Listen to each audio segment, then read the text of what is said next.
Bonjour, moi c'est Philippe de chez Weedman Entretien de pelouse. Le printemps est déjà arrivé et votre gazon commence sûrement à verdir. Avant de pouvoir profiter de votre terrain, il y a des tâches à réaliser pour redonner vie à la pelouse, l'aider à devenir belle et en santé. Aujourd'hui, avec Laurent, je vais vous montrer comment faire.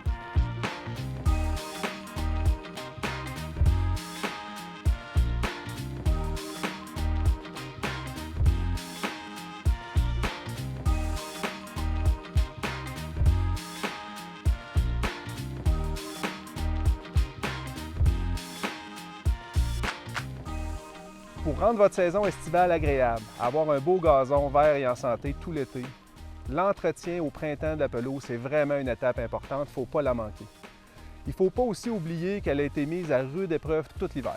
Et en donnant un peu d'amour à sa pelouse au printemps, on s'assure qu'elle débute la saison en force. Première étape, si vous avez posé une toile de protection hivernale sur votre pelouse, elle doit être enlevée dès que possible après la fonte de la neige afin d'éviter les dommages causés par la surchauffe du gazon. Deuxième étape, dès que le sol est assez asséché pour marcher sur le gazon, sans qu'on s'y enfonce ou sans qu'on sente que ce soit trop mou, on passe un râteau à feuilles doucement sur la pelouse. Le but étant d'enlever les déchets, les saletés et de fouetter le brin d'herbe. Ça va aider grandement à la reprise et le verdissement plus rapide de la pelouse au printemps. Et plus votre pelouse va verdir rapidement, va devenir dense rapidement, plus elle va être résistante aux problèmes. Troisième étape, on répare les zones endommagées s'il y en a. Pour le faire, on pratique un terrotage et un sursemis. Cette opération-là consiste à ajouter une mince couche de terreau ou de compost, environ un demi-pouce, sur le sol et ajouter ensuite une bonne quantité de semences à gazon par-dessus. Vous commencez par appliquer le terreau à la pelle. On passe ensuite un râteau afin de faire descendre le terreau à la base des tiges de la pelouse. Des semences à gazon peuvent être mélangées avec le terreau au préalable ou encore être répandues sur le terrain si la pelouse nécessite d'être rénovée ou si elle manque de densité. Si on a ajouté des semences et que les précipitations sont insuffisantes, on devra arroser pour garder le terreau humide pendant la période de germination, soit environ 3 semaines. En général, on va recommander à nos clients d'arroser durant 10 minutes de 2 à 3 fois par jour et ça durant 3 semaines. Pour de meilleurs résultats, on peut aussi effectuer une aération par carottage avant l'étape de réparation, mais ce n'est pas obligatoire. Le plus important, ça reste vraiment l'apport de terreau, de nouvelles semences et l'arrosage régulier qu'on va y apporter. La quatrième étape, c'est la fertilisation. Comme toutes les plantes, la pelouse a besoin de nutriments, a besoin de nourriture pour être en forme. Ce qu'on vient faire avec la fertilisation, c'est qu'on lui apporte ce que le sol n'est pas en mesure de lui fournir.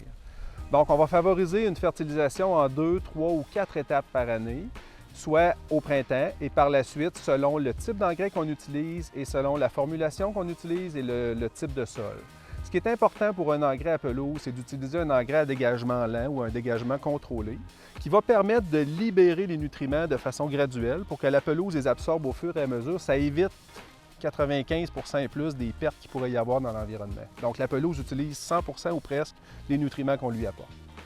Important aussi d'utiliser un engrais au bon endroit, au bon moment, selon la bonne formulation. Donc ça, pour des conseils à ce sujet-là, vous pouvez vous référer à votre jardinerie ou aux professionnels en entretien comme nous, qu'on est capable de vous donner des bons conseils. Pour terminer, si votre pelouse a commencé à pousser, elle atteint environ 7 ou 8 cm de hauteur, vous pouvez commencer à la tondre. Ce qu'on conseille aux gens, c'est vraiment d'ajuster la lame de tondeuse dès le printemps en commençant à 8 cm ou 3 pouces. Ce que ça fait, c'est que ça aide énormément à éviter des problèmes durant la saison. Donc, on se rappelle que la longueur moyenne de la tonte va faire la longueur moyenne de la racine. On peut penser que si on tombe à 1 pouce en moyenne, mais notre racine va seulement avoir 1 pouce versus 3 pouces et 3 pouces de racine.